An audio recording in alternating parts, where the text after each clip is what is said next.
Sam Vidic and Jake Neal on camera.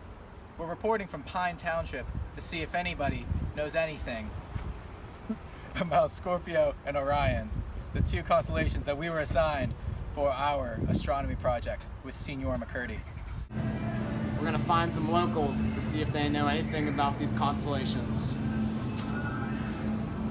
We're on the hunt, looking for more information. Eyes on the road, Sam. Sorry, we're looking for more information on Orion and Scorpio because we know about this much. That much. Sheets is the next location. There's bound to be people at Sheets. Well, we're at Sheets now. We couldn't find anyone in Market District. Well, we could find people, they just really didn't want to talk to us. Everybody is fighting. Your mind becomes fast as lightning. Hi, strangers. Do you guys know anything about the stars in Orion's belt?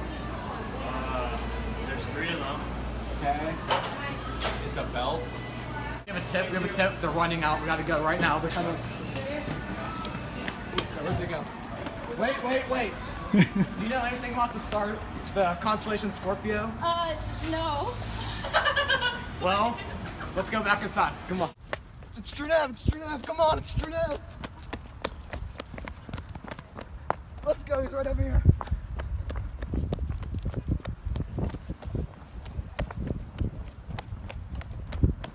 Andrew Neverett, reporting live at Market District. Do you know anything about the constellation Scorpio and or, what's it called? Orion. Orion. I actually know them. They're my project too. They- Yeah. Oh yeah. Can you tell us anything about possibly the planets in Orion? Is Mars and Orion, right? I think. That's what I think. Alright, stop. Alright, stop. Alright, stop. Alright, stop. Collaborate and listen. Ice is back with a brand new invention. Something grabs a hold of me tightly. Flow like a harpoon daily and night. No. Do you know what Scorpio is? No. Do you know Scorpio? Do you know Scorpio? Is this the astrologer? No. Killing your brain like a poisonous mushroom. Deadly. When I play a dope melody, anything less than the best is a felony. Love it or leave it. You better gain weight. Better hit the bullseye. The kid don't play. No. Check out No. the book while my DJ revolves it. No. Nope. No. Yes. No. Hi, do you know Scorpio? Yeah. Do you know Orion? Yeah. It's become very clear to us that nobody knows anything or cares at all about Scorpio and Orion, so we're gonna have to consult a professional. So we're gonna go to the professional's house right now and get his input. So, Professor Dimmadome, I think you're the so-called expert on the Orion constellation. Is this correct? Yes, that is correct, but please, call me Doug. Okay, dog. Tell me a little bit about what you know about Orion, the constellation. It's Doug, not dog. Well, as an interesting factoid, did you know that the Orionid, the meteors from Orion, meteors are special because they're pieces of Comet 1P and Halley's Comet.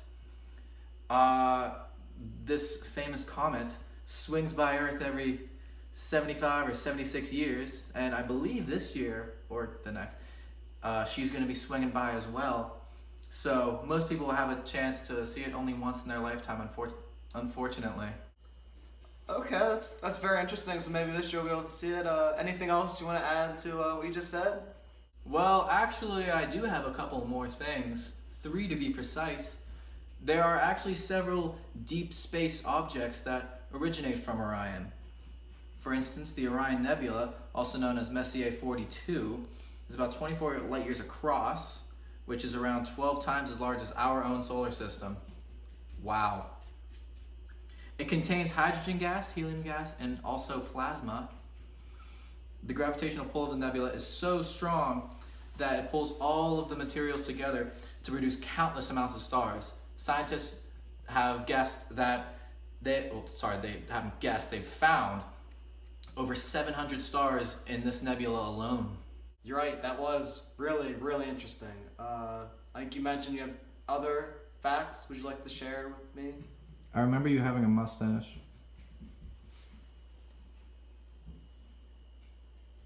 Please continue. Well, actually, I have a couple more. The Orion trapezium is another one. The trapezium is a group of 4 bright stars.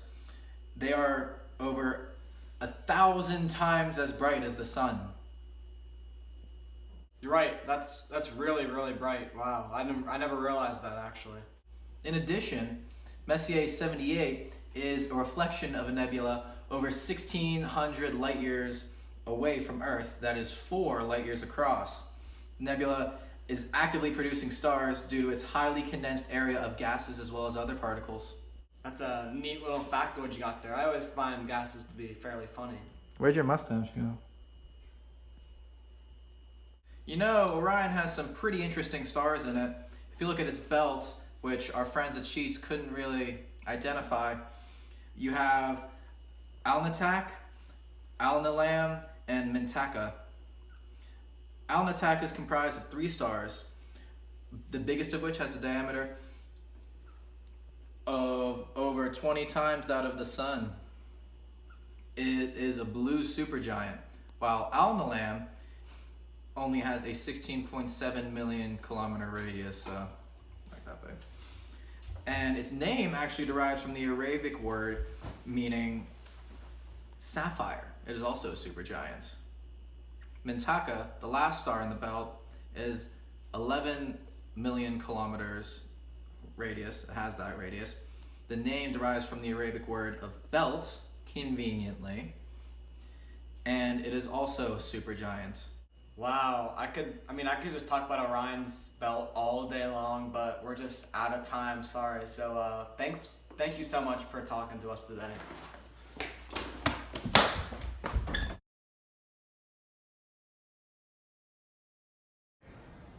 Can you tell me anything about important stars in Scorpio, perhaps?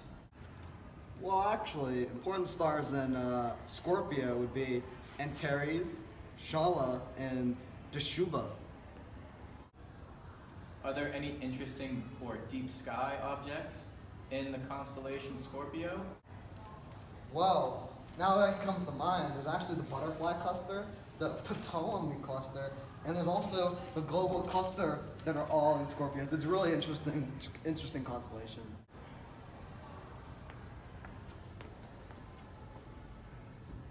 Are there any planets in Scorpio? Yeah, there's some planets that are around Scorpio. There's actually 14 stars in Scorpio that have planets. So When is Scorpio visible? it's visible in the winter months. Where's Scorpio located? Well, Scorpius is one of the constellations of the zodiac. It lies between Libra to the left and Sagittarius to the right. It's a large constellation. Oh yeah. And located in the southern hemisphere. Near the center of the Milky Way. Can you tell me anything about the mythology of Scorpio and Orion? Funny you mentioned it, because I actually have the story right here. So Orion and Scorpius are 2 of the most easily recognized constellations in the sky. Orion is best seen in the northern winter. Scorpius is a summertime constellation. Orion was a skilled hunter. He was also boastful, asserting that no animal alive could harm him. Juno, wife of Jupiter, disliked mortal men, especially boastful men. She decided to teach Orion a lesson. She placed a scorpion on the path that Orion took daily to his hunting grounds. As you might expect, Orion trotted upon the scorpion, which stung him and killed him. But the story does not end there, for the gods were continuously quarreling among themselves. Diana, goddess of the moon and hunt, fancied Orion, the greatest mortal hunter. They had often hunted together at night, neglecting her lunar duties. She insisted that his likeness be memorialized in the sky with his hunting dogs at his feet, where all could see it and remember his prowess.